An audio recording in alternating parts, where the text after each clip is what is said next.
Okay, let's dive right into this explainer and tackle a massive, honestly frustrating challenge that literally every single Cambridge computer science student faces. Whether you're building your foundation in the IGCSE syllabuses like 0417, 0478, 0983, 0984, or 2210, or you're stepping up to the big leagues with the AS and A-Level 9618 syllabus, this is for you. Today, we are mastering IDE features. Specifically, we're looking at initial error detection and dynamic syntax checks. Now, you might be sitting there thinking, yeah, I know what an integrated development environment is, but listen to me. Knowing the textbook definition and knowing how to extract maximum marks from a Cambridge examiner are two completely different things. It's like a totally different game. We are going to analyze exactly why students, like our hypothetical candidate, let's call him Alex, completely overload their answers with raw facts, write a whole essay, but score terribly. And on the flip side, we'll look at students like Sam, who rush through the paper, panic, and entirely miss the critical command words. The goal today is to break down the actual psychology of the exam. We are getting right inside the examiner's head, so you never lose these silly marks again.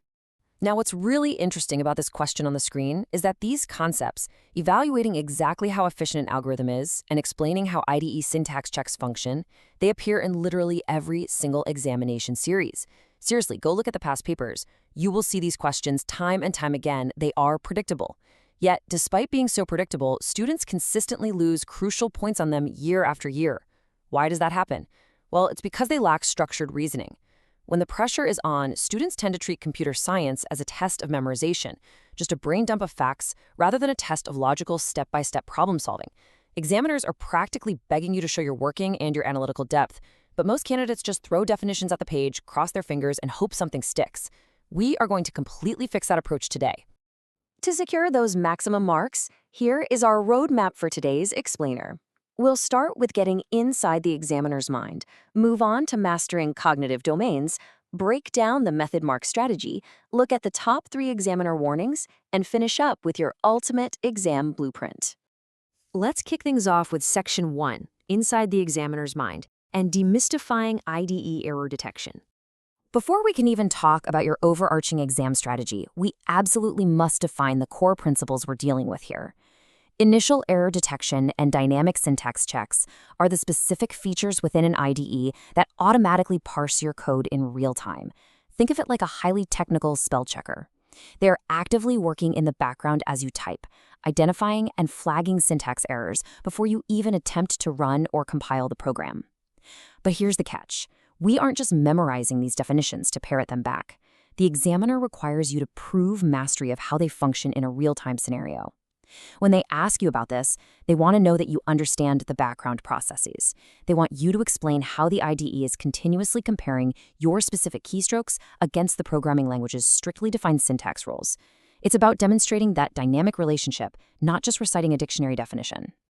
Moving right along to Section 2, Mastering Cognitive Exam Domains. This is all about proving concept mastery. This table on the screen brilliantly illustrates the academic benchmarks you are up against. You really need to internalize this. Knowledge and understanding is just your baseline. That's your mastery of fundamental principles, like simply knowing what an IDE stands for. But look at application. This is where things get real. The examiner requires connected, conceptual understanding transferred to completely unfamiliar contexts. They're going to give you a scenario you have never, ever seen before in your textbook. Finally, analysis requires logical, structured reasoning. Top-performing students don't just state facts in a wide, shallow pool. They demonstrate deep analytical depth over superficial breadth. They prioritize explaining the why and the how, digging deep into the mechanics of the code rather than just listing out what things are. That depth is what separates the top grades from the rest. So you're probably wondering, how do we systematically hit those higher-level cognitive domains every single time? Well, we use the PEEL framework. Point, evidence, explanation, and a link. Every single analytical paragraph you write must contain these 4 elements. You make your point, you back it up with evidence pulled directly from the prompt, you provide the explanation of the computer science theory, and crucially, you link it back to the specific scenario. This framework is literally your armor against losing marks. Now, before we continue, subscribe to our YouTube channel, AC Exams, at @ACEXams_IGCSE to excel in your Cambridge examinations. Click that subscribe button and hit the bell icon right now. All right, let's jump into Section 3, the method mark strategy. This is how we process for points. In Cambridge Computer Science, marks are heavily awarded for the process of clear working, not just arriving at the correct final answer. If we look at these flawed responses side by side on our imaginary exam paper, we see exactly why our two hypothetical students, Alex and Sam, lose out on top grades. Let's look at Alex first. Alex is the classic over-explainer.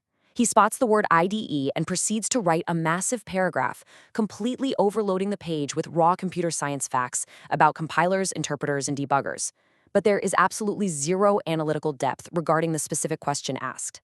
Alex gets maybe 1 mark for knowledge if he's lucky. Then we have Sam. Sam is constantly watching the clock. He rushes the response and completely misses the specific command word requirements. The prompt explicitly asked to evaluate, but Sam merely described. Both of these students fail to deconstruct the question and extract the relevant data properly. If you imagine red pen marks all over their papers, it's not because they don't know computer science.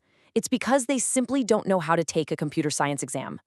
To actually secure those method marks and magically turn those red pen marks into green check marks, your data interpretation must explicitly show these 3 steps on the page using correct terminology. Whether you are dealing with IDE syntax checks or evaluating complex algorithm efficiency, you have to extract the correct data first, sometimes pulling it straight from confusing binary representations. Then you must perform your calculations or logical steps with perfectly clear notation. Do not skip steps in your head. Finally, you draw evidence-based conclusions. If you systematically write these steps out one by one, the examiner can award you method marks for your transparent process, even if a simple, silly arithmetic error messes up your final conclusion. Stop scrolling. Subscribe to our YouTube channel, Ace the Exams, at acetheexams_IGCSE to excel in your Cambridge examinations. We've helped thousands of students improve by 2 to 3 grade boundaries. Join them right now by subscribing to acetheexams_IGCSE and turn on all notifications so you never miss our weekly exam strategy sessions. Let's move into Section 4, the top 3 examiner warnings and how to avoid the principal pitfalls. Listen up, because these are the exact traps waiting for you on exam day, pulled straight from the examiner reports. Number 1. Examiners constantly report that students confuse cause and effect regarding IDE error detection. A student will write that the syntax checker actually caused the program to fail, rather than correctly explaining that the syntax checker detected a pre-existing violation of the language rules, which would prevent compilation. See the difference? Number 2. Forgetting to check boundary conditions and edge cases. When evaluating an algorithm, students always test the normal data, but totally forget to mention the extreme, weird data inputs. And number 3, the biggest trap of all, providing generic answers that are not specific to the context given in the question. I'm telling you, this last one is the absolute biggest killer of grades across the entire syllabus.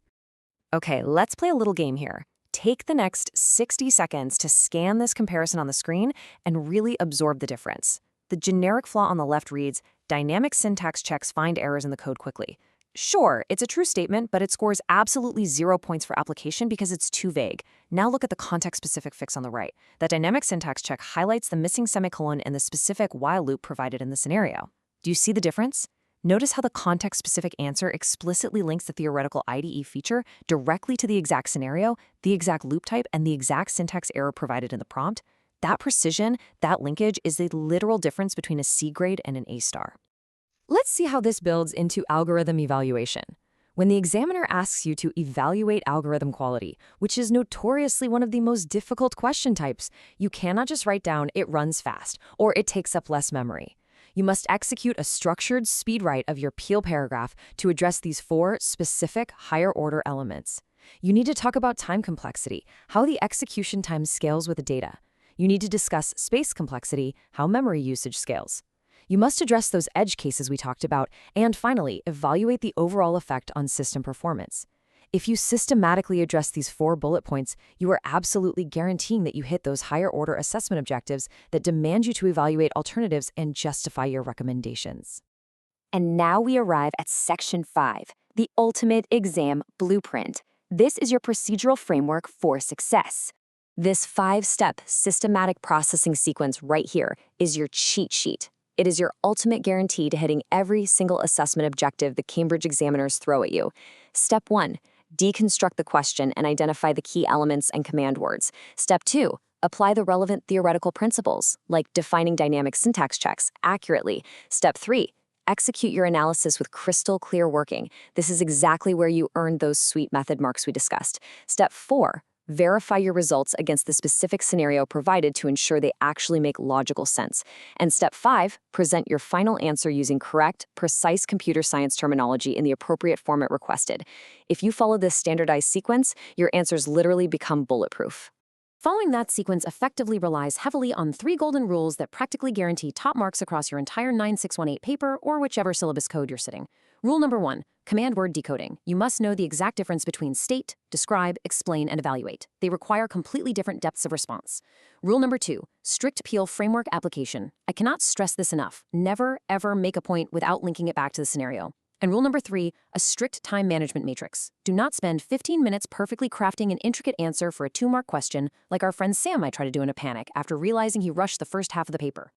Now, if that command word demands critical or comparative analysis, you must execute these 4 specific rules. You cannot just list the features of 2 different IDEs in separate paragraphs and call it a day. You must actively identify the similarities and the differences. You have to force yourself to use explicit comparative connectives, words like whereas, conversely, or in contrast. You must support every single comparison with hard evidence from the given data, and finally, draw concrete conclusions about their relative importance to the specific scenario. This structured comparative process is exactly what the examiners are desperately searching for when they are grading those massive, high-value 6 or 8 mark questions. Give them what they want.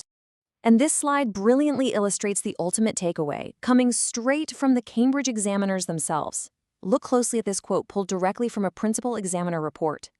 The classic mistake is providing generic answers not specific to the question context. Always link every point to the given scenario. I'll say it again. Context is king. You can have the most beautiful encyclopedic knowledge of IDE features, initial error detection, dynamic syntax trees, and algorithm efficiencies. But if you do not directly link that knowledge to the messy, specific problem the examiner has placed in front of you, you will simply not access the top marking bands. Always, always link it back. Students who implement these computer science strategies see an average improvement of 2 grade boundaries, but only if they practice consistently with our weekly videos. Here's your final reminder. Subscribe to our YouTube channel, Ace the Exams, at acetheexams_IGCSE to excel in your Cambridge examinations. Subscribe right now to at acetheexams_IGCSE and click that bell. Don't let another exam pass you by. Drop a comment below with your target grade for computer science and the biggest challenge you're facing. Our team responds to every comment. Like and share this video with a study partner. Ace the Exams. Your Cambridge success starts here.